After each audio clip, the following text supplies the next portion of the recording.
Good evening, everyone. I call this meeting of the Duvall Planning Commission to order at 6:01 p.m. on Wednesday, May 13th, 2026. Please rise for the pledge.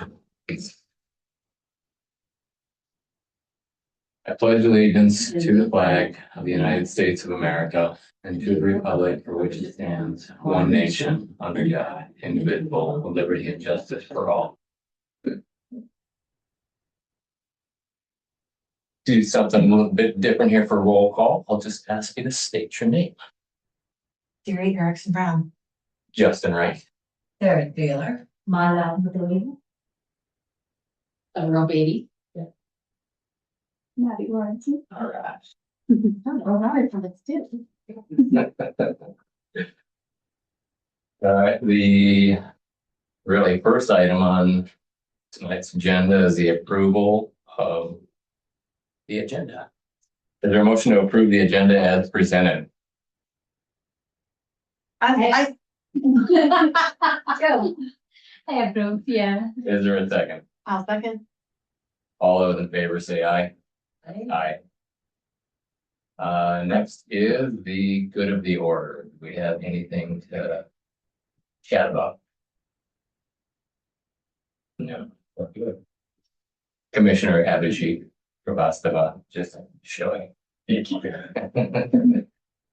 right, the next item is the approval of the minutes from the April 8th, 2026 Planning Commission meeting. Is there a motion to approve the minutes? I'll make a motion to approve the minutes from April. Is there a second?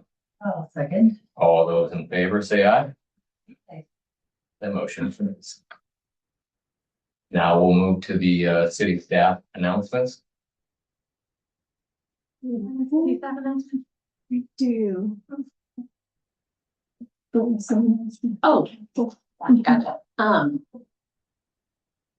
The WUI, the Wildland Urban Interface, this is the regulations that came out from a few years ago. Looking at regulations for fire safety.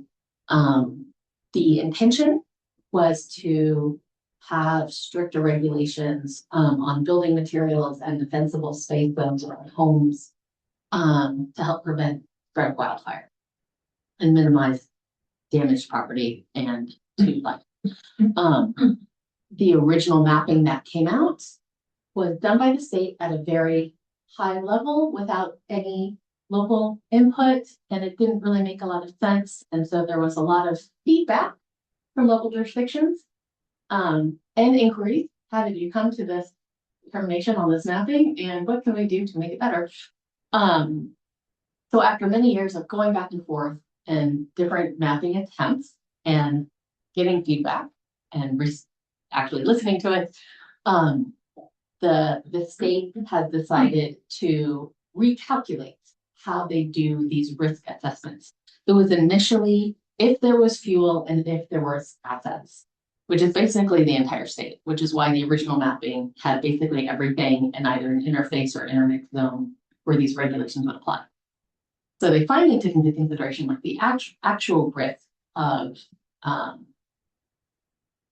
hazardous spreadable wildfire in terms of the climate of the various parts of the state. And it was determined that basically all of Western Washington was actually low risk instead of high risk. So the WUI is continuing to move along, but in a much more evolved manner, but basically isn't going to affect and cause the city to have to do updates to regulations regarding building material requirements. And a lot of cities jurisdictions in Western Washington were concerned that they would have to completely overhaul tree regulations because it was originally that you couldn't have the crown of a tree within 10 feet of a structure. And you couldn't have any, basically you couldn't have any landscaping around the 5 feet of perimeter of your house. So that is no longer something that we have to worry about at that level, at that regulatory level. So whenever we do any updates to tree regulations and landscaping regulations, fire safety is always something that we'll keep in mind. Should not be this heavy. Any questions about the movie? Jane Society It's now in its second round of review. And things are moving along, and we're hoping to have the project introduced with the design review anticipated this summer. And we're hoping to have one meeting where we're just doing a high level introduction. There's no action, just to provide some information on the project. And then there'll be another meeting where there's the actual design review. But in the past, it's been pretty complicated. If the design review is the first time you're seeing the project, then there's a lot to take in, and it's easy to get distracted from just the design piece. So that's kind of the thought process there. Acres of Diamond is now in its second round of has completed its second round of review. We're going to be meeting with the applicant to go over review comments so that we hopefully get everything wrapped up in the third round. There are some outstanding issues regarding tree. So we're going to work with them on that with the goal of getting the project in compliance so we can move on and marry. Yeah, and that one you will see as well. Probably end of summer too, I would get. They're both of those projects are kind of moving along on similar time frames, which means that we're doing a lot of review all at once. But yeah, you'll see them at similar times. Okay, that should be it. Yeah. Actually, so I have a general question. I've never participated with this group as part of a design review session. Do you have any ideas on how the process has occurred in the past? And you don't have to answer right now, this is something you can email us.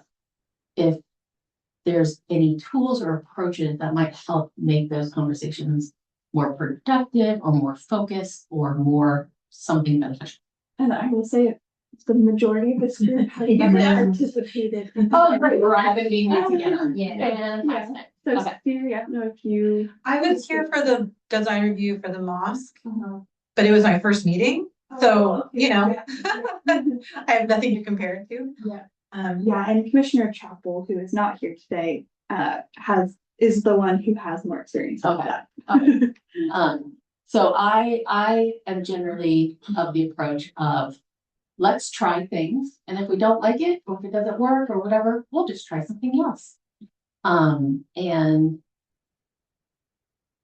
so my background's in architecture, so I get caught up in the jargon, and I get, and I know that's not a normal person thing. So I try to not be abnormal with normal people too much. So to help sort of simplify whatever are the things that we need you to either provide feedback or find conformance with, generally I try to spell those out in an outline as much as possible. So it's clear all the things. So you're not given a set of plans and ask, what do you think? Yeah. So being able to help guide through that process. So that the other goal is to minimize brain damage. So we'll try to keep things as concise as possible. Any questions about that? No, I'll just say if there's anything that seems to be out of compliance or against code or anything like that, like you said, the bullet point list, or just pointing towards the code and just kind of helping paint the picture. I mean, I like building, so I'm of the mindset that everything's going to be a yes before it's a no. So, but if there is something in there that is an apparent no, just highlight what those things are, and then we can just kind of get right to it. Yeah. Right. Okay. All right, we will begin the public testimony portion of the hearing. Have we gotten any written comments submitted this afternoon for Planning Commission? No. And this is just comments for the meeting. There's no hearing. Just want to clarify. Okay, well, since there's no comments or things to worry about, we will move on to our presentations. Tonight's presentations are going to be It's gonna be an introduction to the unit lot subdivision and the Title 14 zoning code amendments. Maddie is gonna start with the unit lot subdivision. All right, yeah, I'll get us started and Avril will jump in wherever she feels like it. So unit lot subdivision, I'll just give you a general idea of kind of what they are. And this is gonna be a code amendment that's another one of those requirements given to us by the state. So we need to make sure we're in compliance with the revised Code of Washington. And this is also connected to what we're doing to make sure we're in compliance based on the comprehensive plan appeal. So this is kind of getting wrapped into our goals to increase housing supply and diversity of housing types, but it's also just a requirement. So, and the general idea here is that, and I guess I'll give you a little bit of background on a basic subdivision. So currently, if you have a parcel of land, you can apply for either a short subdivision or a long subdivision. And short subdivision just means 4 lots or fewer, and then long subdivision is so 5 or more, anything greater than 4. And during the subdivision process, we would review, all right, what's the zone? What's the minimum lot size required? What's the minimum amount of density? But I mean, lot size is going to be kind of the main, very high level. That's going to tell you whether you can divide your lot up into more lots or whether you can't, and how many. And so that's an established process. And in a subdivision application, we are reviewing against the setbacks and basically making sure that each lot is going to be consistent with the development regulation. What unit lot subdivision does is it says, okay, so this lot that you have is called the parent lot. And you can divide up this parent lot into smaller unit lots. But where this differs from a typical subdivision is there is more flexibility around how those units are laid out on the lot, because each of those unit lots doesn't necessarily have to conform to the development standards, for example, like setbacks. So the structures, so A and B, for example, could be closer to one another than would typically be allowed under a short or long subdivision. So that's the general idea. It allows for more flexibility, specifically in division of land of ownership. So you can allow those lots to be owned separately. And let's see, let's see what's our next. Let's see. Let me actually just go back here for a second. And then just to compare this with a kind of a condo agreement, which is another form of ownership. This is similar in some ways, but with a condo agreement, the city is not actually looking at, it's not a division of land. It is a division of ownership. But the city wouldn't be looking at it in the same way as this unit lot subdivision. You're not actually presenting site plan in that condo agreement. That's more of a legal framework. Hopefully that makes a bit of sense. Do you want to add anything? So, yeah, so with the unit lot subdivision, any development standards for setbacks apply to the perimeter of the parent lot. Mhm. And then inside you could have lots that are smaller. And they can have attached units within it as long as the overall is meeting setback and whatnot. And so by allowing, this is like yet another sort of option for development, where instead of building one big home, someone could build three or four smaller homes. And the idea is that that alternative type of development where someone can own and fee title the dirt under their home and not just the airspace or the condo, can help with different types of financing. And we're hoping that it encourages this sort of missing middle housing. Because getting this sort of like little either like cottage homes or like something smaller, or even triplexes or whatever, they're not going to happen, as they're less likely to happen if you require it to be condos and if it's like more restrictive. So hopefully this variety can hopefully incentivize a little bit more affordability within the city. So that, yeah. Do density standards kind of get thrown out the window a little bit when this happens? No, so that's a good question. Yeah, no, so density standards still stay the same. So it's based on whatever the zoning is of that lot.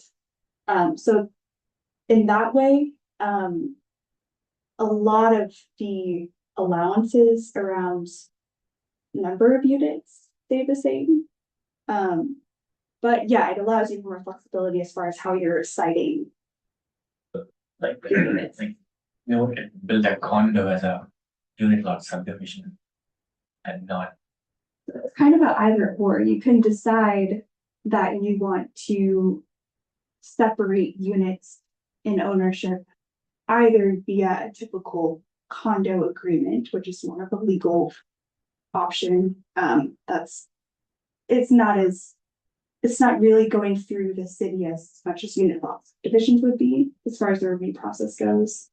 And another difference with condos is if you have stacked units, you can condo those, but you couldn't come in for a unit lot subdivision for those stacked units just because of how unit lot subdivision operates.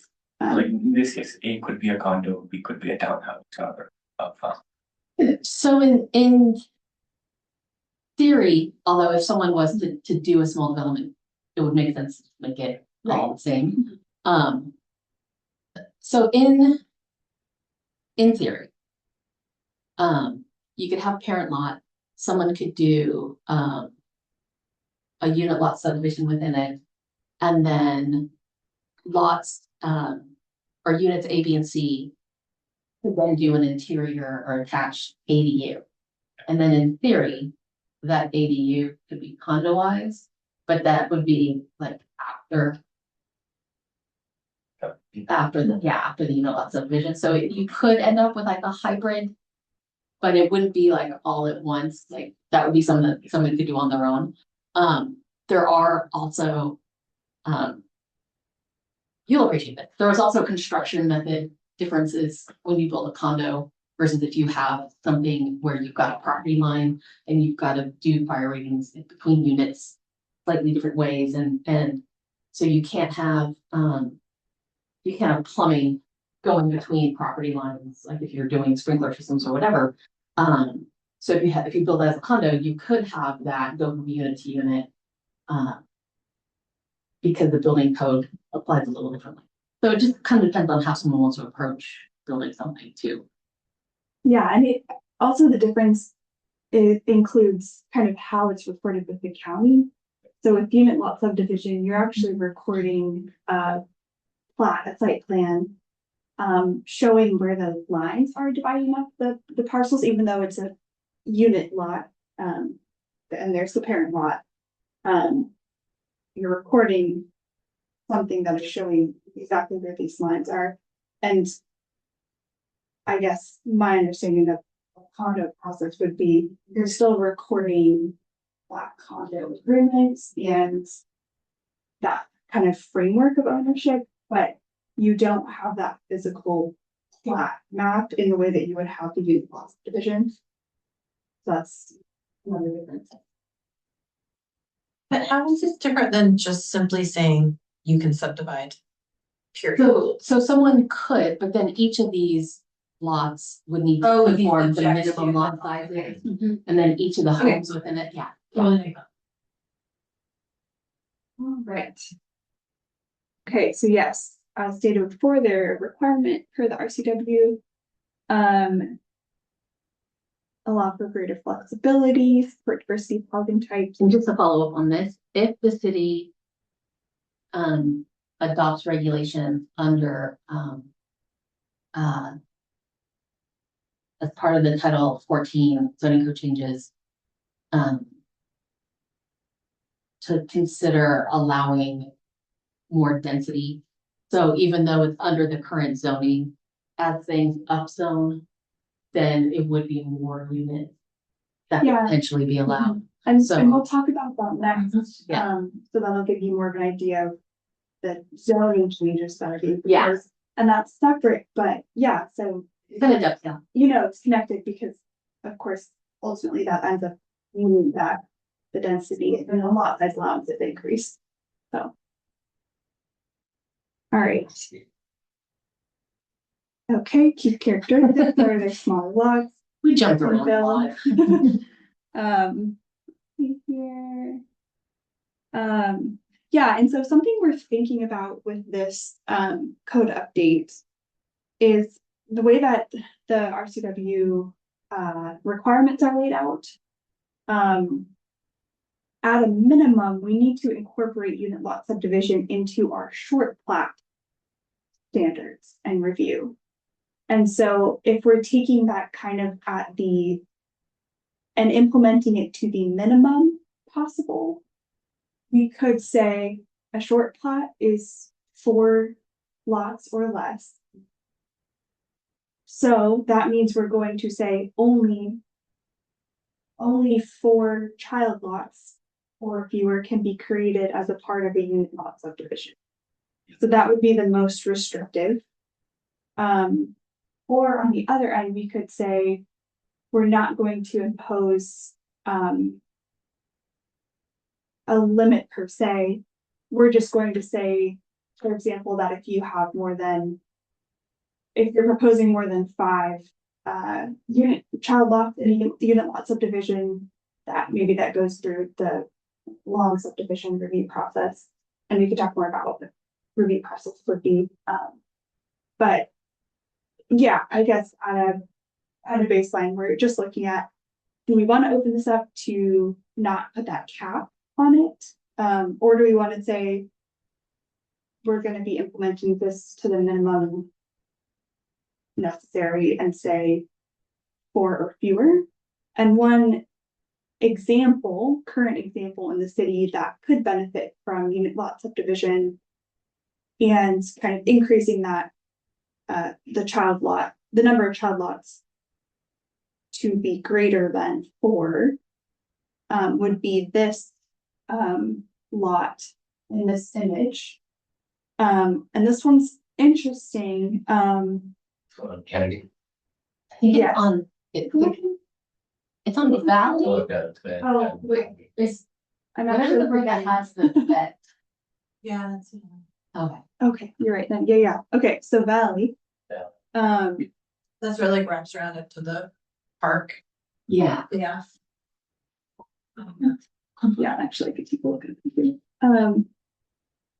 But yeah, so this is an interesting example because built in the 90s, And somehow, it was constructed to be non-conforming to density and potentially to actually probably just to density at this point, but so the idea here, and why we're looking at it for unit lot subdivision, as an example, if they wanted to come in and say, we want to divide up our units via unit lot subdivision, they would be potentially a good candidate for that because a basic subdivision application probably would not, we would not probably be able to approve a basic subdivision because those three homes on the back likely are too close together to meet setbacks. So if you were proposing a typical subdivision, we would have to say, no, you're not meeting our minimum setbacks, and so we can approve it. Whereas if they were to come in for a unit lot subdivision, then of course we would say the child lots don't need to meet those setback standards. I have another question about that, which is maybe silly, but could you achieve the same result by just changing setback requirements? So maybe, and we are looking to change some of the setback requirements. The allowance with the unit lot subdivisions where you could have all attached on the inside. Yeah, you couldn't get that. Yeah. Yeah. And also minimum lot sizes wouldn't apply. So in which case you might be able to accomplish something if you like upzone a bit to have different standards apply versus going through a unit lot. Yeah, I think I'm mostly thinking about it sort of bigger picture, like what's the in the bigger picture, like what's the design objective, or what's the sort of purpose of having one approach versus another, like changing density requirements, changing setbacks and. So when this RCW was passed, or the amendment to the RCW was passed, the intention was to be able to have smaller lots be created that didn't have to meet minimum size and whatever, and sort of get these little pockets of like infill, sort of cottage housing or whatnot. But and this is just me not really knowing. Is the minimum lot size something that the city of Duvall decides? Yes, so each city decides if they're gonna have one. Right. Some cities don't. So I understand there's been this really interesting thing going on between the state and local jurisdictions, but I don't know the sort of tiny detail level about it. If the state's intent is to achieve that infill development, is another way they could have done that by saying, hey, cities, you can't do minimum lot sizes anymore. I mean, that would have been way more controversial, but I'm curious about how much this is sort of like loophole versus directive, if that makes sense. My sense is that the state is taking all these baby steps. Yeah. It's just a little less threatening. Yeah. Yeah. Okay. That's Yeah. totally So that's good for me. So that's my that's sort of my guess. Yeah. Of that's what I think too. But I also am curious about the original intent of minimum lot sizes, why they still are around, when we do want to keep them and when we don't, and why. So just more like a curiosity. Yeah. Yeah, that's a good point. Yeah, because reducing it, even not just eliminating it, but even just reducing minimum lot size would potentially have the same effect or similar effect. So that's an interesting And things, it's always interesting to see all the legislation that comes down the line. And a lot of what Washington does sort of mimics what happens in California. And the like statewide in California, every single residential lot, regardless of the size of the city or whatever, is allowed 2 residences on it. Like not ADU, 2 residences. Yeah. Washington adopts something similar, not quite to that extent. Right. And so we are working to update our code to reflect what is the requirement, and we're going to be asking as part of that effort, do we want to go voluntarily, whatever. But it's likely like that in a few years, the state will be coming down with more legislation saying, you know what, like no one gets exempted. Everybody has to allow this. Yeah, well, I guess that's kind of where my mind is going, because it does feel like it's a like incremental. But if you're a jurisdiction like Hunts Point or whatever that's throwing a big fit about it, like, okay, fine. But if you're like, yeah, okay, we actually want to see more people, that's fine. We're not having a big community reaction to that.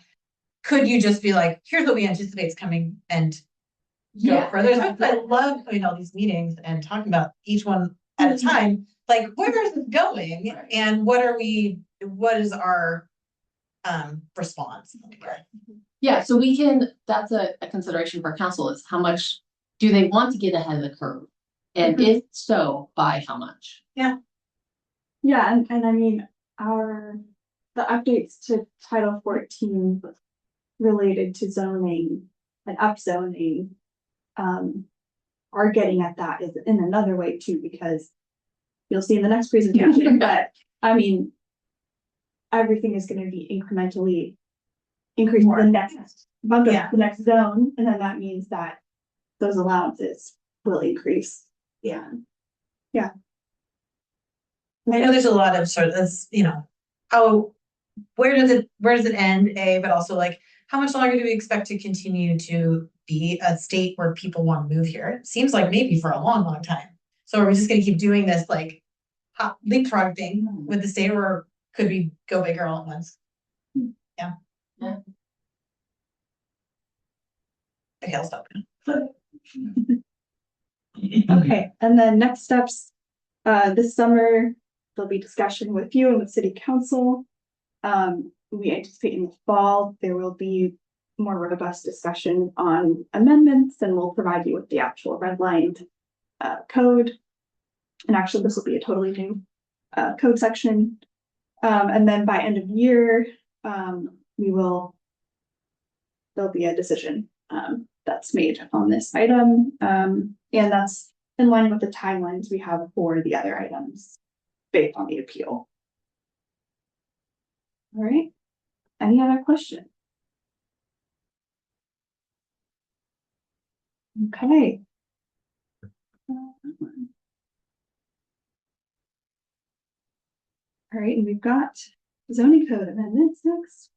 So speaking of overhauling all of our regulations. We are, wait. Okay, sorry, small tangent. Maddie and I were discussing different ways of saying next slide, instead of saying next slide over and over again. Are there any feelings about having like a small desktop gong or something that could be used to bring the meeting to order, that could then be used to indicate next slide? I have no gavel. I mean, that's. Yeah, I also mentioned that, we can use that to Yeah. keep up with the day, yeah. Okay, so I'm not seeing any objections, so we'll come back. Yeah, we'll work on that, that's a good idea, okay. In the meantime, next one. So, in case you haven't heard, the comp plan that was adopted was appealed immediately. And the appeal called out that the city did not do adequate land capacity, or didn't identify land capacity to accommodate for housing and employment numbers. Like it was discussed. Or like we were supposed to. So in response to the direction that has been provided, we are now updating both those portions of the comp plan as well as concurrent zoning code amendments. And so this is just a document to the state that we're not going to do a bait and switch, like we're doing all of this in good faith. Generally, comp plans are adopted, updated and adopted, and then you do the codes based on the policies that have been put into place. But we're kind of the cart and horse next to each other at this point. So we are required for this direction from the state, have this done by the end of the year. Hence all the things that we do these days. Next slide, please. So sneak peek, this is going to be a big part of the zoning code changes. We are looking to consolidate and somewhat simplify or make slightly less complicated our zoning districts. So we're consolidating some, we're allowing mixed use in quite a few, and smooshing things together where it makes sense to smush them. Next slide, please. Oh, and we're also adding a section for affordable housing and step housing, which is supportive, temporary, emergency, permanent, something housing. never remember, my apologies. So those will be new sections that we currently don't.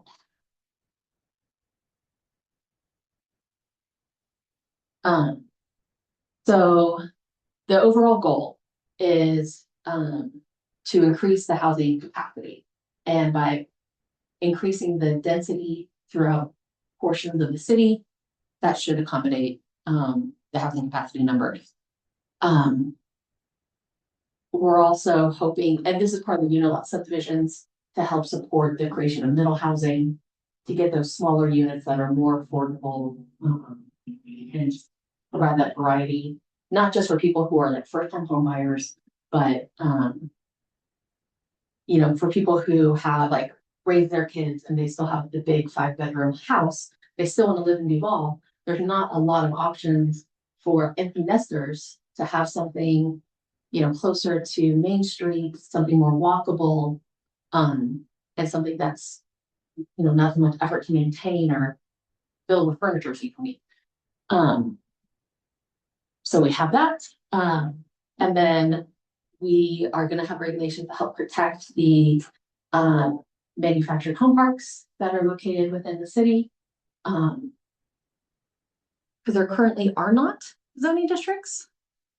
No, the manufactured home parks that exist are just zoned typical residential, I think some of our season, maybe at the swing. Yeah. So by having their own zoning district that reflects their use, helps keep that affordable by design. And then as previously stated, the emergency housing and shelter regulations that we currently don't have, but we need to have. Next, please.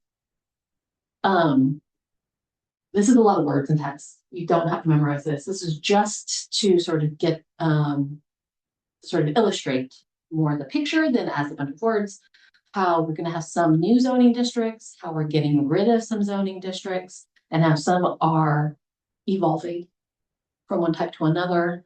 I was mildly surprised to see that there was a 4.5 dwelling unit per acre zoning district. I don't really know how you. I live on one. You have a half unit? No, I mean, I live on Okay. a. Cause like there's already a 4. Why would you? Anyways, mind boggling. Yeah, so this is sort of a general modification to the zoning district that we are looking to have. Next slide, please.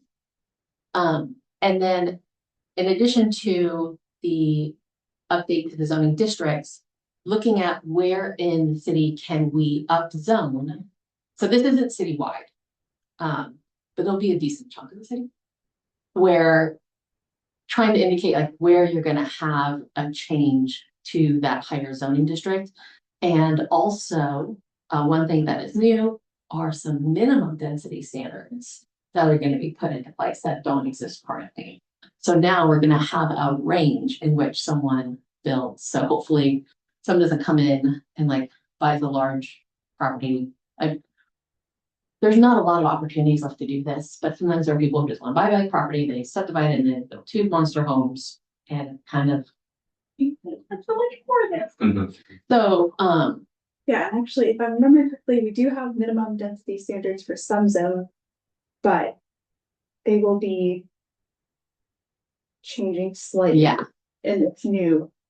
in this update. iteration. And I don't think we had them with some of this, the lower density Yes. residential. Mhm. Yeah. So this is going to be how some of the densities will change. Next, please. And then another question is about affordability, like deed restricted, like affordability capital A. So one way of addressing it is with the new manufactured home park zoning districts to help keep those safe. But also looking at developing an inclusionary affordable housing. This is where options are you can either tell someone they have to with a stick, or you ask them to please nicely do it with a carrot. You say, if you please nicely do this, then we'll allow density bonuses or height bonuses or setback reductions or something as a coupon. And so thanks. So we're gonna be talking about this with council as well. There's pros and cons to each approach. And so we tried to sort of distill it down as best as possible, like what the options are, what the potential drawbacks are, and like what would it result in, or what's an action that we would have to take to make it happen. So for incentives, the optional program, a carrot, either do a financial incentive with a multi-family tax exemption, or allow the density bonuses. Voluntary, it may not ever happen. So there's like no guarantee that we would end up with any affordable units built within the city. The stick approach, with a mandatory program, we require someone to build on site, and there are cities that do this where there's like a minimum size project, 4 units, 10 units, whatever it is. Certain percentage has to be deed restricted affordable. And if you're doing like a large multifamily development, for that cost to sort of be absorbed by the larger project, if you've got this would apply to plats as well. So if you have a 10 unit or 10 home plat, and we say 10% needs to be affordable, you're going from having 10 homes that might sell for new homes, like 1.2 here, roughly.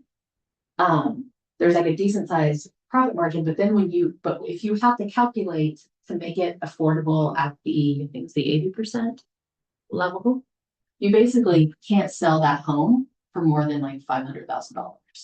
And so it's a huge cost burden. And if a developer had that much of a cut on one, it may not pan out to build the rest of it. So then you risk people not building it.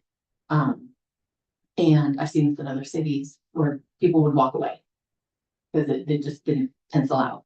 And then there's also the fee and lieu.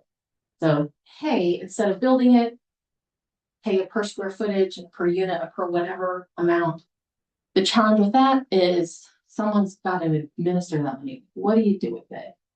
If you're a big enough city, you might have a housing program. So, or a housing department, take that money and then you work with nonprofit to like actually get something built. Smaller cities, on the east side, quite a few cities have joined ARCH, a regional housing coalition, to funnel money to so that affordable housing can be built in those communities. So it may not end up being in your community, but it's going to be nearby and it's still like serving a need. So that would require the city joining ARCH if we were to decide on that approach. So pros and cons each. Any thoughts on this, like offhand? For sure, yeah. So I ran 2 pieces of property this morning through my pro forma for development. Both pieces of property are walkable to downtown. Using the upzoning calculation for 2027, margins were very thin. So using the zoning that we have now, and I ran at a couple different scenarios. One, kind of doing the condo idea as an option. So both of them, I mean, it amazes me that like over at Big Rock that they're able to build those houses and sell. I mean, it's a massive corporation, billion-dollar corporation. So they can run on 15-20% margins and the risk is relatively low for them. If you're looking for boutique builders, somebody to come in and infill, like the historical lots that we have in Old Town here, where each one of them is like 4,000 square feet. Maybe there's 3 of them clumped together with a small little house put on there. For a builder, like, you will lose money. Anything that you put on that lot will lose money. And it didn't matter if I ran it as a calculation to build 3 new houses, to build 2 and keep the other one, to to put two big ones and a dadu in the back, the margins are not there. The problem is a lot of the regulation. You know, it's having to go through a massive flow chart to understand what you can build in a certain place, which is super high risk because any one of those items in that flow chart might kick you out. Like the affordable housing thing, you know, to funnel money from what everybody would think is the big builders' pockets, who thinks that they're just, you know, making money hand over fist on these $1.2 million houses. They're not, you know, and we've seen it in the last year where some of these big builders have had to cut their rates by 10, 20%. Well, they're break even at that point. So on a $1.2 million house, you know, they might aim to make a couple $100,000, best case scenario. And with restrictions and more restrictions and more restrictions and not having the ability to do what you want, architectural standards, Washington State Energy Code, seismic restrictions, it's becoming layer after layer after layer after layer of risk.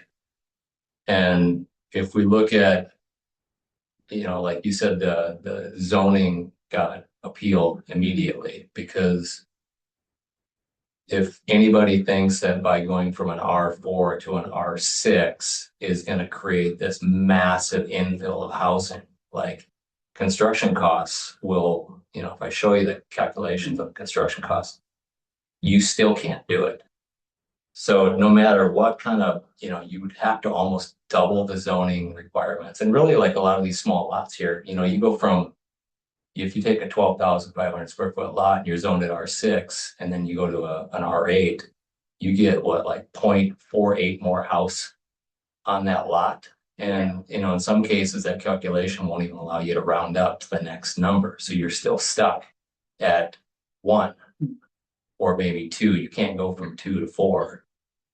So the, you know, my personal opinion, sorry, this is kind of a rant, but, you know, my personal opinion on the affordable housing thing here is that, you know, you're taking money from what could be a big builder and trying to put it into a pot. And that helps feed affordable housing for people who can't afford the $1.2 million house. But in any other situation that I've seen, you know, big multifamily, you know, 600 unit items, the cost of construction to build these massive developments is it makes the builder put a rent price of that 1-bedroom apartment at $3,000. And just because you move it down to 2,500 doesn't make it affordable. And so that subsidies, in my eyes, is real. It's a difficult sell, you know, and it just causes, like, now you got to have another staff member, you got to join a coalition, you got to do all these things to funnel the money correctly. So, you know, it's just one of these things that's on the back of my mind as a person who kind of looks at these numbers all day, every day, and just says, you know, what is the actual root cause of not being able to build, you know, affordable places for people, or make Duvall an attractive place to come for developers, or an attractive place for people to come and, you know, raise their families here. And I think regulation in itself, you know, just pigeonholing a builder or a developer to come in and build a certain way in a certain place on your lot or anything like that to increase density, like it really, I think, is the root cause of making things unaffordable. And so the city or the state, you know, the state pushes these things down, and they just say, you got to have this energy code stuff. You got to have this seismic restrictions, you know, and energy code, you know, to me is a really good thing. You know, if you're bringing in heat pumps and you're bringing in better insulation, and you're sealing things up tighter and tighter. But as a builder with experience, you know, you are packing another $30,000 to $50,000 into the cost of that project, and you're likely to gain $100, $200 a month back in return. So it takes you 20 or 30 years, you know, to recoup that money. And this is like, you know, finding that root cause on some of these things. And from what I'm seeing in my eyes, it's just, you know, regulation on top of regulation on top of regulation. So I would personally like to see things, simplified, somehow, some way, just if that was the goal is to make things cheaper, it's just like, shed the regulation, Well, which is We're probably it's a not hard, shedding regulation. it's a hard thing, it's like, Right. what do you shed, Yeah. well, and so. If for some reason the state of Washington was like, oh, there's no more zoning regulations. There's no more setbacks, there's no more height limits, there's no more whatever, anything. Would the land economics still be as such that no one would voluntarily build affordable housing? It's gonna depend on what you say is affordable, so like. Well, like affordable to someone at the like 80% AMI. So at a family of four making $100,000 a year.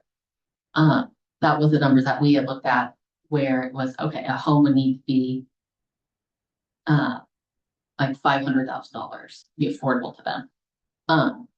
Like if all the regulations went 50% away. of market price is kind of what you would Yeah. target. So if all the regulations went away, I don't see a bunch of builders being like, okay, now we can only charge $500,000. Yeah. Like, yeah. So I do feel like regulations, when they add time to a process, absolutely messes with affects the financing. Huge. But if I had a magic wand, it would be overhauling the finances. Yeah. And if you could overhaul the finance system, then the regulations don't really matter as much. So, but that, I don't have that much more, unfortunately. Yeah, you're, the property there on Valley that you just brought up, you got two, kind of similar properties right next to each other. One was condominiumized and one was just, subdivided. The one that was subdivided there, it's 5 lots on there, which would make it, if that was an original parcel of land there that had to be divided, that's a long plat in today's eyes. Yeah. That's 18 months of waiting and legal fees and everything to get through that. And the cost of holding on to that property, like if I were just to go buy a piece of property and you pay $500,000 for that, just anticipate 10% annual interest rate on that. So you've got another $75,000+ that now needs to be divided amongst those 5 properties to break even. Yeah. So yeah, the time to get things through the system is definitely a bigger contributor. Like, for us as a developer perspective, it looks like a discounted housing rather than affordable housing, because you're already paying for like a discounted house. So there's like affordable by design, which is like encouraging the smaller homes, like allowing the infill middle housing, where you can have more units, but they're smaller, right? Then that automatically makes it just less expensive. Versus affordable housing, capital A, is de-restricted. So the person who buys something that's designated as an affordable unit, there's it's like in the title of the property, and you can only sell it for like a certain small percentage more than what you bought it for. So it's not like the first person who sells it is going to get that market rate. So there's limitations to it to keep it affordable in the long run. Where's it going with this? Oh, but process wise, so when we were talking about the unit lot subdivision, and what Maddie was saying about for the state, a short plat, which is a simpler process than a long plat, is only for up to 4 lots. The state allows you to change that to up to 9. And the process of a short plat versus a long plat, well, that's less staff work. We don't need more work. So if there isn't much value added to the process by having 5 to 9 go through a hearing examiner hearing versus a decision by the director that could be appealable to the hearing examiner, like that's something that could be considered as part of the next phase that could apply to both regular short plat as well as unit lot subdivisions. So we're trying to plant that seed now for something that could be considered, which there's not big tracts of land left. Well, that's what I was gonna say. I mean, what is the policy intent of having that break point between 4 and above? Like, what are we trying to avoid by having that? I don't know. Yeah, okay, neither do I. Yeah. Okay. But I'm asking the questions we can find Yeah. out, so that, because I feel like a lot of places, it's like what they've always done. Well, yeah, and I mean, what's the advantage of having it for even larger, like, and for 9 and above? Well, so that's where the state allowed us, and I'm sure they were thinking they didn't want developers to like run rampant with whatever, and I'm sure that regulation is really old. Right, I mean, in effect, I guess I'm curious, like, what does the additional review process, does it ever result in a change to the original proposal that the developer comes with who wants to The subdivide? regulations apply either way, so Yeah, that's a great question. Exactly. I That's a mean, great I question. think there's a lot of this stuff out there in the world, right? Like, we all care about good governance, but we also all hate wasting time and money, so. Yeah. Yeah, and it's just who, at the end of the day, who makes the decision, is it the hearing examiner or is it? I'm interested, But we are, criteria. yeah, same criteria, and we're still providing a staff report to the hearing examiner to say, yes, we've reviewed against all of these regulations, X, Y, Z.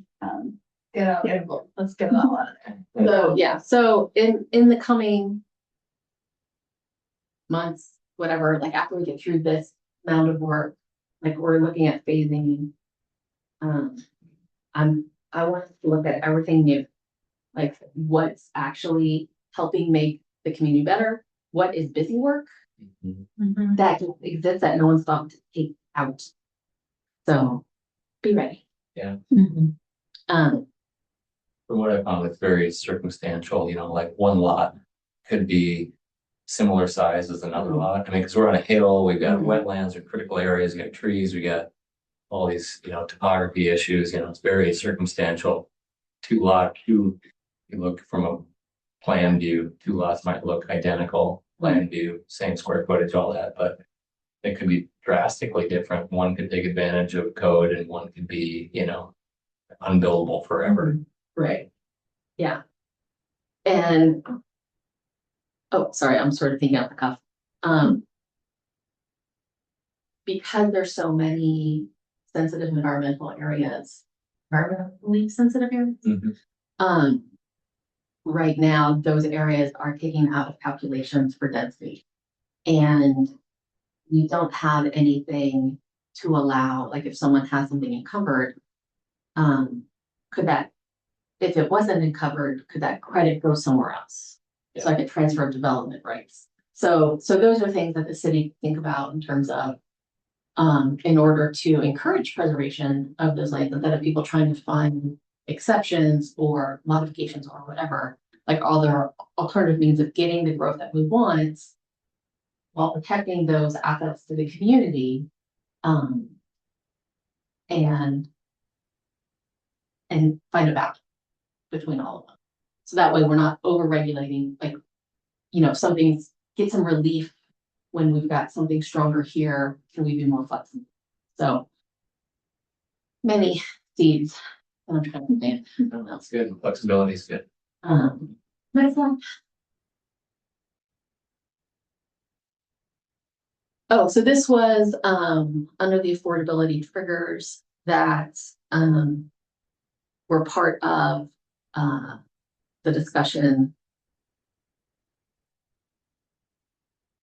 We have to do something, like we're mandated to do something. So in which case, you know, we have options about when it would be a default for a trigger of requiring affordable, capital A affordable housing.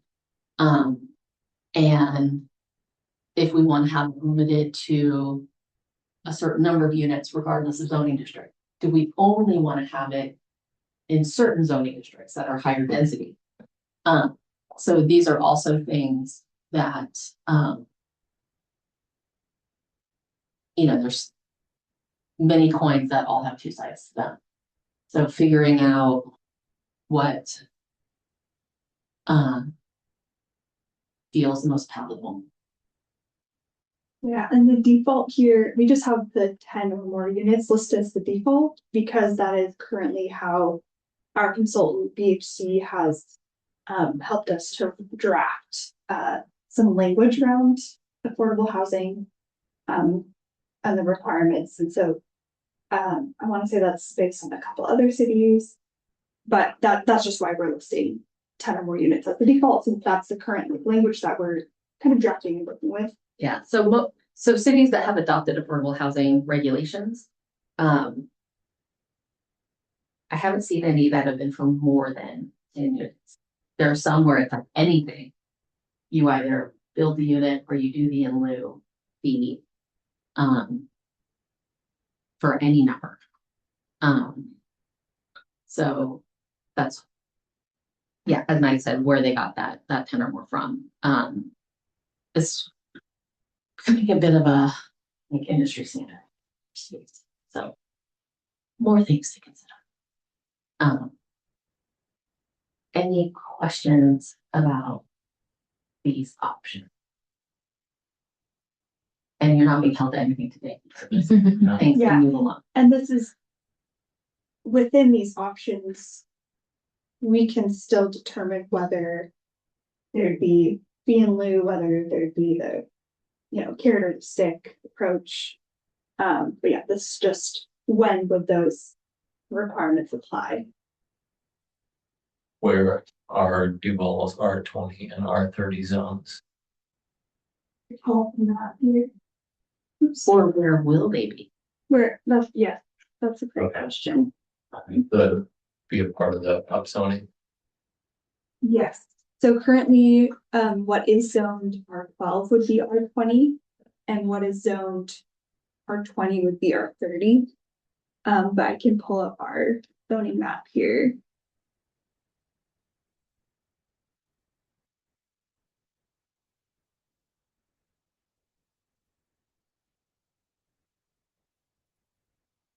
Let's see if I can.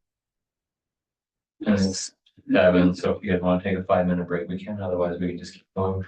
So you guys plow through. Just plow through.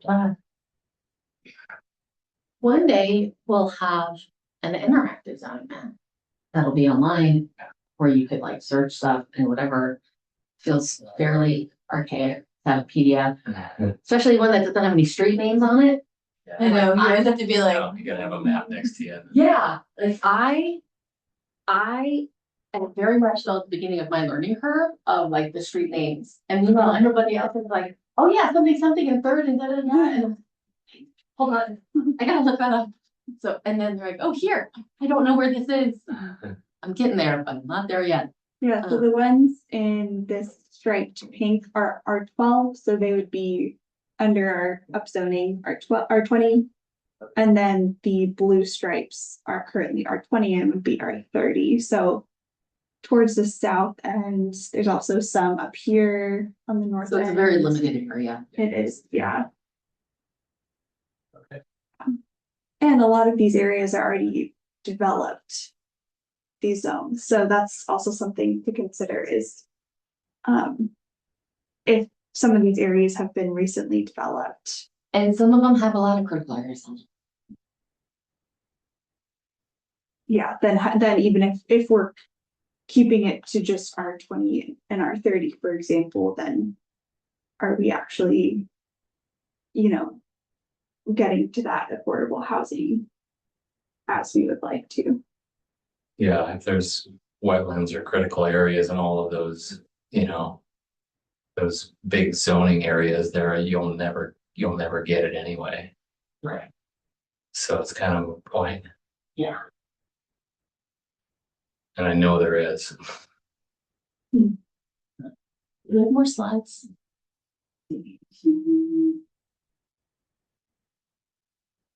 Yeah. Oh, yes, the obligatory next step slide. Gone.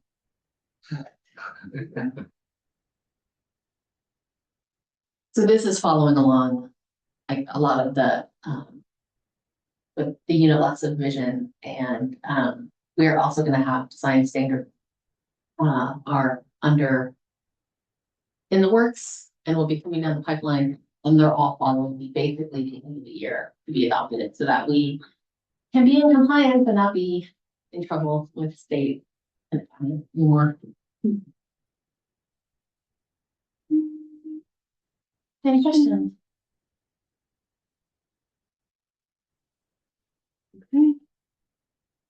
have anything else? Oh, yeah, banner. Oh, wait, do we have new business? New business. Anybody have any new business? Yeah. Cool. All right, let's go on to unfinished business, which we're gonna have do the banner policy discussion facilitated by Errol. So in case you didn't know what banner sign is, we have plenty of them. They are located in public right of way. They are temporary signs. They help convey community messages or events. And, or, you know, just, to remind you why you love living in Duvall. Next, please. So they're fun. Like, why not have them? Next slide, please. We're flying through this. Agreed. So, but what we don't have is a banner policy. We have stuff from the sign code that we're taking out. So now we're trying to figure out, we need a policy, something that's outside the code, provide the guidance for what can be in the public right of way. Because the public right of way is effectively a city message, a governmental message. So what do we want to consider for like criteria, eligibility for signs to be placed in the right of way? So we're looking at nonprofits, school groups, and like what should it be? Non-commercial, first and foremost. But specifically, we want cultural events, educational events, things that are non-political, like no vote for signs, non-religious, over Main Street, on fences, and then figuring out how long can they be there. You don't get it for a whole half a year or a whole quarter. Do we want 1 week increments, 2 week increments, that kind of thing? How much lead time do we need to have? Like, it can't be next day we're going to install something, but also we should require, you gotta let us know 6 months ahead of time, like that feels a bit over. So finding like a reasonable spot in between. So we're also discussing this with planning commission, and city council. Again, another thing that we're hoping to have adopted this fall. So, we're actually gonna skip the question slide. We have a fun activity, because I'm a dork and I have a very weird definition of fun.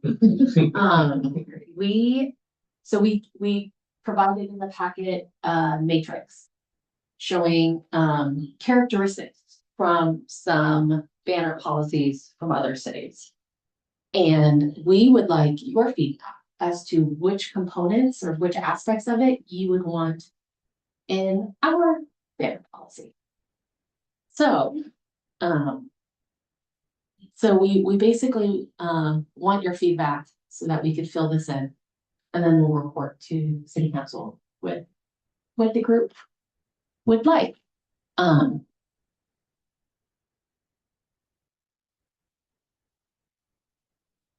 Zoom in just a little bit. Okay.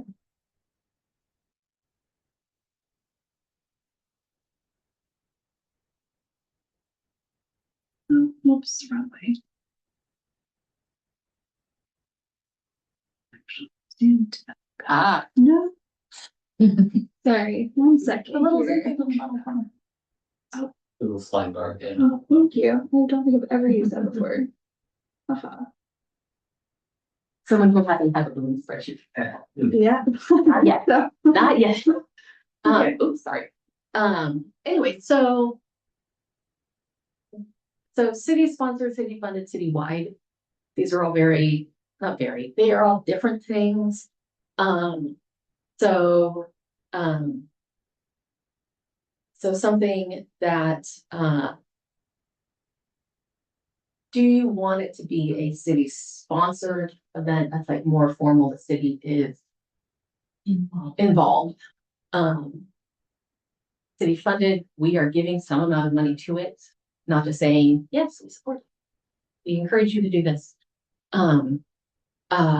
Versus something that's, citywide, Duvall Day, everyone better get down here and parade with us. So if you have any thoughts or feelings about that portion of it, do you feel it's important that the city, and we can kind of go through these one by one, that it's at least something that the city sponsors and the city backs, at least on a feel good, non-monetary sort of level. It's the idea that if we put an X in one of those boxes, that the thing has to it has to meet the criteria in order to be able to be a banner, or? So potentially, so this is your feedback to city council. No, but I mean, are we saying anything that's city sponsored could be a banner, or unless it's city sponsored, it can't be a banner? Okay. Yeah. Okay, I understand. So an organization would need to come to the city and say, we want to do this event. Can you, the city be a sponsor of us with like your support, non-monetary support? In which case it would be a city sponsored event. And so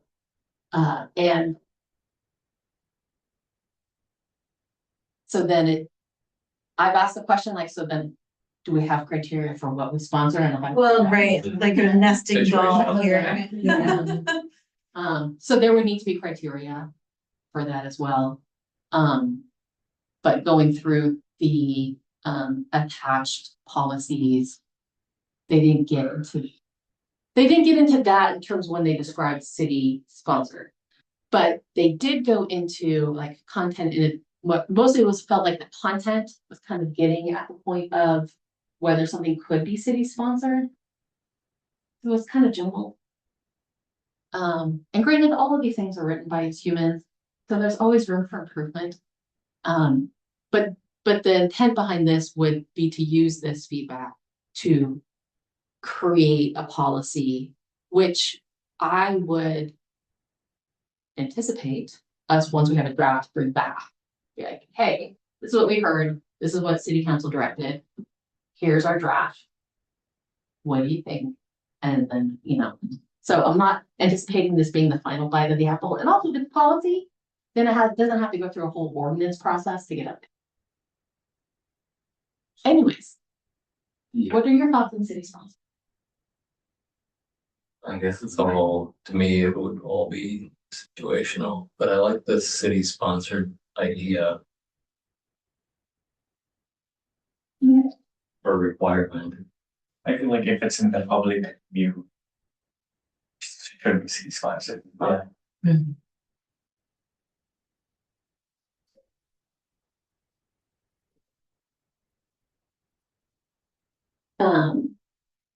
Do you think it's important that whatever the banner is associated with have some sort of city funding associated with it? Certainly. Yeah.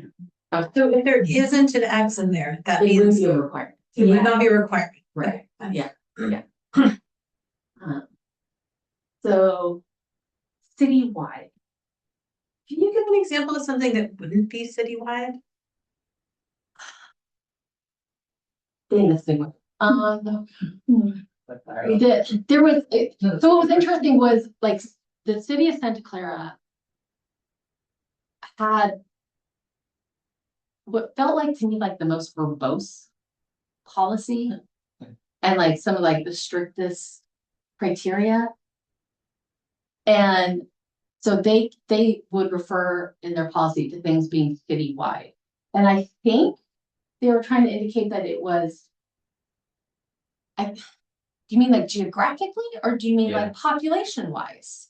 It wasn't really clear. Like if there was an activity that you had an age limit, like you can't participate unless you're under the age of 18, that would not be citywide. Right. Okay.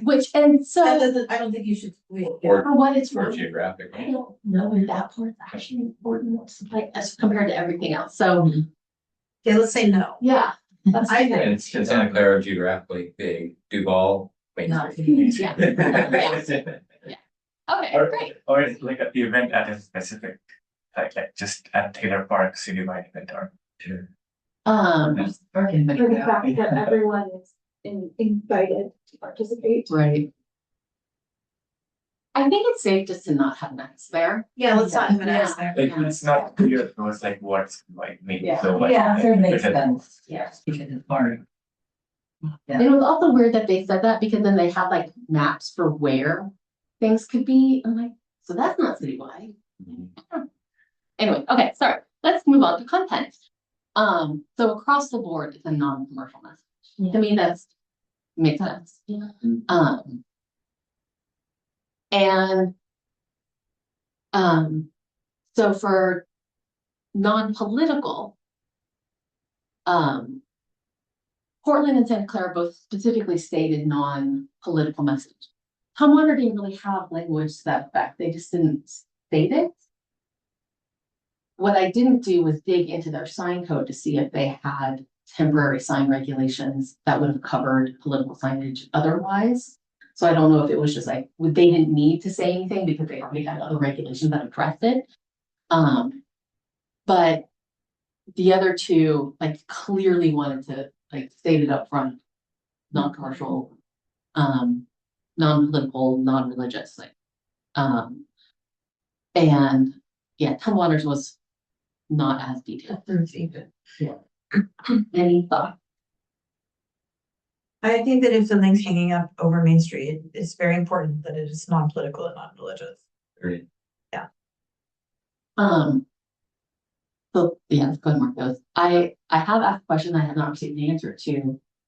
Well, what do you mean by non-religious? Like if it's a citywide event that's open to everybody of all age groups, and but it's being hosted by a temple, a mosque, a church, a whomever, is that make it a religious? That sounds more like a city sponsored, potentially. Right. And well, so city sponsored can just mean like it can be put on by a nonprofit. But the city's like, oh yeah, that sounds great. Like we endorse this because it's open to the community, it's a cultural event, da da da da da.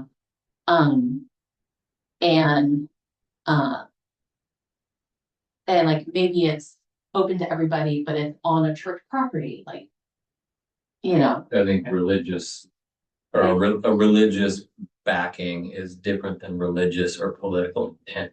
Right. And so so one end of the spectrum is there not better be any religious affiliation to anything, no mention of any No Christmas tree lighting. Yeah, no Easter egg hunts, Right. no, nothing, so that's like one end of the spectrum. And the other one is, as long as it's open to everybody, it doesn't really matter who's hosting it or, or where it's located, if it's like publicly accessible, da da da da. So that's really the other end. I think it's about like all faiths welcome versus not talking about faith or something. Yeah. Now we have like decide what means what. I know, I mean, It's an that's a Easter egg moving hunt. target. You don't have to, Yeah, have right. the answer, but this is a question that's floating out there right now. Sure. Okay, so they all very clearly were like recreational, cultural, athletic events, educational, so do you guys have a copy paste? I have an annoying comment about Yeah. your format, because up until now, it's been like, it must meet this criteria in order to be a banner. But now you're saying, like, it doesn't have to be an athletic event to be a banner. Okay, I was trying to not go too far down the rabbit I know, hole. and that's why I'm saying, I I get hear it, you you. can ignore that Yeah, comment. No. I feel like it's a valid comment. Every event to get the banner has to be recreational, cultural, athletic, educational, entertainment, and social service related. Yeah, Exactly. all of the things. Yeah. I mean, if you wanted to have criteria. That's how I would interpret Esper. This was just more of a list of us saying, okay, what is I know included that, here? I know, I'm just being annoying right now. No, I hear you, and I do appreciate that. Yeah. So as far as, what the content could be instead of what it can't be, All good. yeah. Copy pasting is fine. Yeah. And these policies also had all this language about the administration of it, like, Santa Clara was very clear, like, this is first come, first served, like. This is how, we're going to administer it, then you need to document whatever it is to us. Versus, was it Tumwater? Like, this is only for, like schools and public agency, like, instead of being, I don't know. And then like, at what level does it need to be approved? Like the city manager, city administrator level approval? It wasn't even like, or designee, like. Why does the city manager have so much time on their hands? Like, I can review it. I'm confused.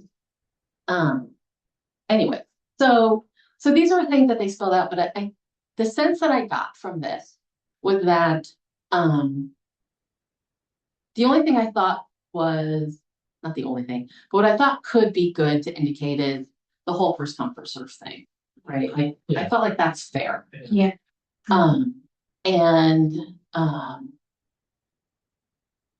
And this was also me throwing this together probably too quickly. The free of charge meant, a free of charge event.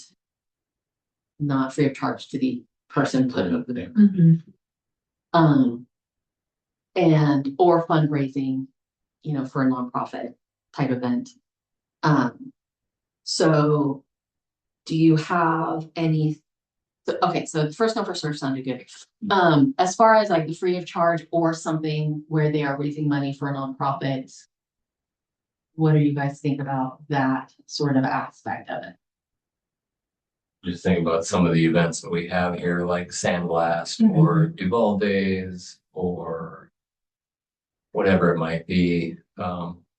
Those are all free of charge, and those are things that I would say could be advertised, on a banner. Well, even the Random Acts of Kindness, that's got big banners. And that's cool. So if there was an event where they were charging admission, but they were charging admission because they were raising money for something, do you think that should be considered or keep this as something that is of no cost? Period. Oh, I see what you mean, advertising for an event that costs money to attend. Yeah. I don't have. Or Yeah, it's, yeah. donation. I think it should be free of charge to attend the event, and then city can sponsor. But if you're like gating entry based on donation also, that falls into like you're limiting only if you pay, then you go and city sponsoring that. Yeah. It's kind of So if it's free for charge, but they have voluntary donation, like we wouldn't regulate the voluntary donation. Okay, so free of charge, that part of It it? could be like, you can come in, but if you have a canned food, that's cool too. Yeah. We do the lemonade stand. And then what was the consensus on fundraising? So if they do charge a fee, but the fee is specifically to raise funds for nonprofit. Well, like, that would be like if you were registering to do like a 5K that had an entry fee, would that not be allowed then? Oh, yeah, yeah. That seems like.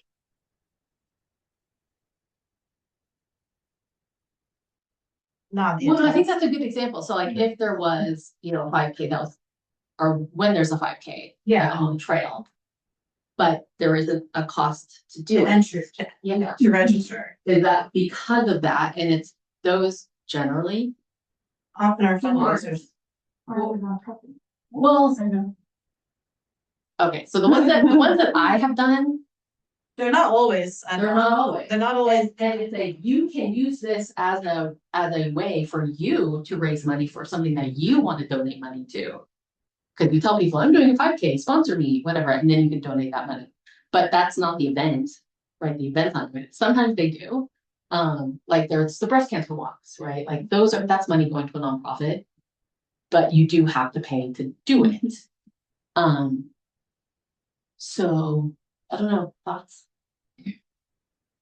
Sorry, I'm just really good at finding these. No, it's like, it's a good question to ask. But if it's like, we have enough things that are free, we don't need to crowd it out by things that aren't. Sure. So then would you differentiate between a 5K that's like the Riverview Educational Foundation fundraiser 5K or one that's more like a fun run Well, is the fundraiser where you could do it for free? But we encourage Well, I think donations. I mean, I guess I don't know because I don't like running, so I'm. Your vote doesn't count then. I don't know, are you gonna ask me? Yeah, I don't know. Yeah, I don't know. My point is like if it's city sponsored, it should be like no entry gating, like no money to take part. Right. That's what my logic or my philosophy is. Okay.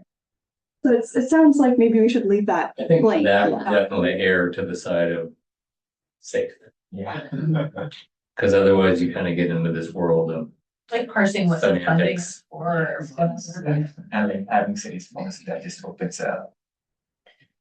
Maybe we should see if there are any examples of times where there had been banners that advertised like a fundraiser event that's for something that we think everybody Would. would, One. yeah, or, you know, like. I guess I can't think of any right now, but I think there might be some. You have people who don't like 5K runners. Because there are Yeah. so many people walking by their. It's all the Yeah. bicycles. Well, so if it was like a grant, Yeah, right, like you have to pay to. you have to pay, yeah. Yeah, and I want to say we've had banners before related to a run event. So I'd be curious to look back at what those events were. Let's find out about that one. Like, that's gonna be a really good, like, Question mark Mhm. on that one. Guys, this is good commission stuff. Yeah. We're really The doing meat- good. We the are meat right of getting it. into it. Someone would be very happy or person. Yeah. I can't remember what I meant when I wrote city-based nonprofit. might it have to be within the city? It would have to be local. My guess is that it's meant to be a local. Oh, Yeah. yeah, Yeah. I would say, yeah. So Well, then breast cancer like awareness may not qualify. No, I but think like, I'm curious about that because there's so many, we have such a like, personally, I would say, we have a robust unincorporated area that really uses Duvall as our main hub. So I don't know if we want to limit that to nonprofits that are literally incorporated within the city of Duvall or that serve the city of Duvall. yeah, so this was from, I think it was Portland, Maine. I don't think that that's necessary. Yeah, that's a way bigger city too, so. Reasonably local, Yeah, reasonably. reasonably local. Yeah. Or, Yeah, or what we consider local, like the greater area. I was kind of thinking that you just wouldn't want like North Shore School District Fun Run in Woodinville. Yeah. Duvall, like. Yeah. Yeah. like, would they do that? Okay, they do. I don't think that. Good. And Yeah, so then public schools, public agencies, I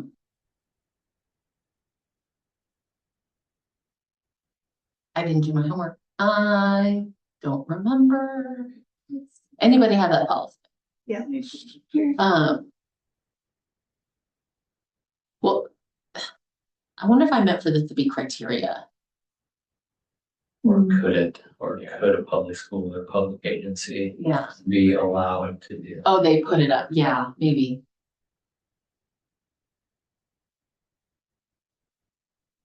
I'd say, Oh, to participate in the street banner program, the group or organization must be one or more of the following. Funded through the Tumwater Lodging Tax Program. Sponsored by the city of Tumwater, a public school or college, university, or a public agency. So that was more of the eligibility criteria. Oh, my bad. So I wouldn't limit a public school or a public agency from being able to put up a banner. okay, Like they should not be able to put up a banner, or they should. I mean, they're non-profits. Yeah. Right. Yeah, so would you as a city sponsor a public school or a public agency to put out their their banner. Are we specifically calling out that public school can do it, where also we are calling out anybody can do it? Well, any nonprofit. So if the content's meeting the criteria, then eligibility of who can request it, if it's a nonprofit or a public school or a public agency. So we could just mark those as X's just to clearly indicate that we need. And I have another tricky one for you, like RIP the firefighter breakfast, but that's the thing you have to pay to go to. Mm. And that it's fundraising for fire departments. Mm. Costs money, Was so much fun. it doesn't exist anymore, so it's moot. But that's a good example though. Yeah, So right? yeah, so would you all, should that be something that would be allowed to put up a banner for that event? Who collected that money? Like guy in the firefighter outfit? Well, not like who's like holding the bucket. Oh, you go through the line and then you get it. You yeah. Isn't it generally like it's not the fire district directly collecting it? It's like a nonprofit associated with the fire. Was What is it of the district? again, I don't remember. They did have these also these cute signs, used to be these cutouts of a little firefighter, like a hose. They would be put up around the valley, but I don't think they ever had a banner. So I don't know. Yeah. Well, so they would be So maybe the funds were going directly to the district, and so would we want to differentiate between going toward a nonprofit versus public agency? yeah. Like we could go ahead and mark that in there as like a consideration, like public agency exempt from charge limitation. You know what I mean? Should put that as another Pretty sure if you showed up to the firefighter breakfast and you had no money, they would get you paid. I mean, that's probably true. Yeah. So yeah. What's the next person over say, here you go. Yeah. Or like if the banner is like, Pay what you can. yeah, donations accepted, Food. whatever.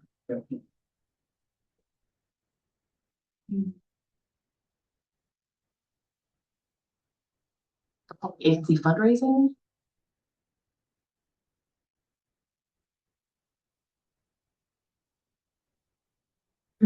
Anything else that we should be considering as part of this? Okay, so what this doesn't have is how pretty is it? I don't think someone's gonna feel have a family that's gonna look like garbage. Yes. So I don't wanna have to think about is it pretty? I trust organizations to not do something horrendous. And they're also temporary, so if it doesn't horrendous, it's only there for a little while. I don't want to be in the business of reviewing for design. But I think there might be some patterns or colors that may be sensitive for like people like epilepsy, but I don't think color like.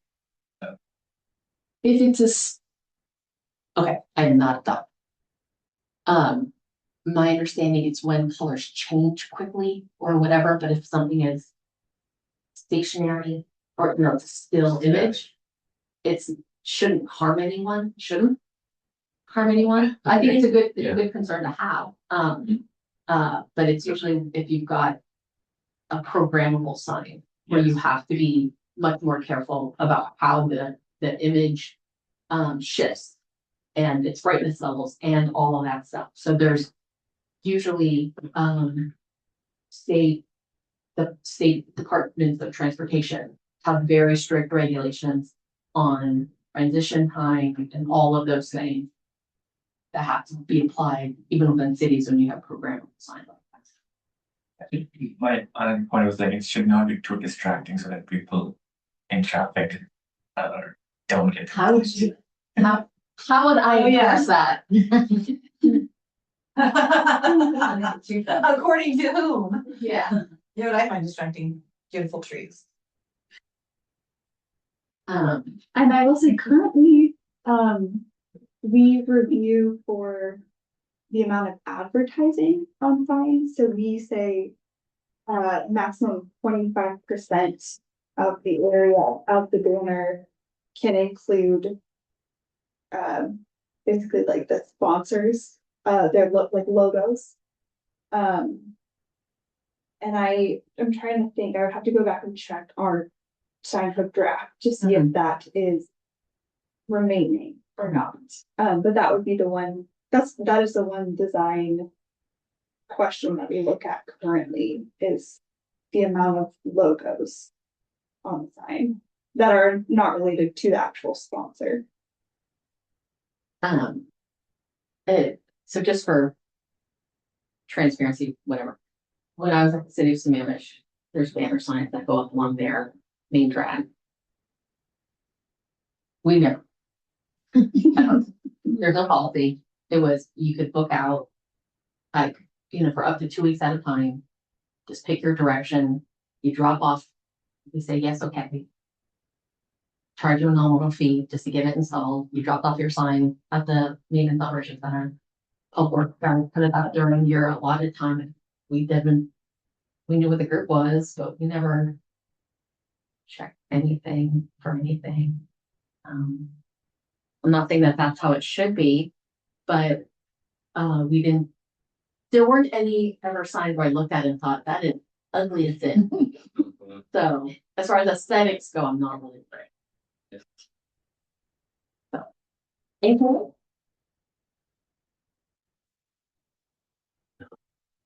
What else is on the agenda?